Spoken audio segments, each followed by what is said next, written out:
ជំរាបសួរពុកម៉ែបងប្អូនបាទថ្ងៃនេះខ្ញុំមានទុងស្រែបាទចឹងចង់បង្ហាញបងប្អូនពីរបៀបឆាក្តៅទុងបាទយើងធ្វើវាស្អាតមកយើងកាត់វាជាដុំបន្ទាប់មកយើងបុកគ្រឿងវាឲ្យម៉ត់តែកុំម៉ត់ពេកបាទហើយឥឡូវយើងដាក់គ្រឿងហ្នឹងលីងវាឲ្យឈ្ងុយរួចចាក់សាច់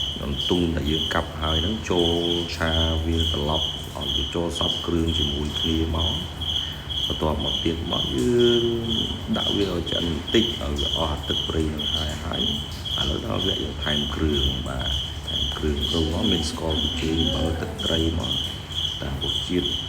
ដែលបងប្អូនចង់បានអញ្ចឹងមកណាបាទបងប្អូនចូលចិត្តផ្អែមដាក់ប្រៃទៅបងប្អូនបាទហ្នឹងហើយឥឡូវយើងដាក់គ្រឿងវាសិនឲ្យវាចូលជាតិហើយរួចយើងចាក់ទឹកបន្តិចដើម្បីកុំឲ្យវាគោកពេកបងប្អូនឲ្យវាចូលជាតិលាយចូលសាច់ទុំរបស់យើងហ្នឹងបាទយើងគ្របវាមកស្ទុះតមកទៀតមកឥឡូវយើងចាប់ដើមដាក់គោវាឲ្យវាសប់សាច់ម្ដងទៀតហើយយើងមើលទៅថាវាឆ្អិនល្មមហើយយើងដាក់ស្លឹកម្រះព្រៅបាទនេះអត់ស្លឹកម្រះព្រៅអត់បានទេបងប្អូនដាក់ទៅយើងបង្កើនក្លិនបង្កើនរសជាតិឲ្យវាត្រូវជាមួយនឹងអាឆាក្តៅរបស់យើង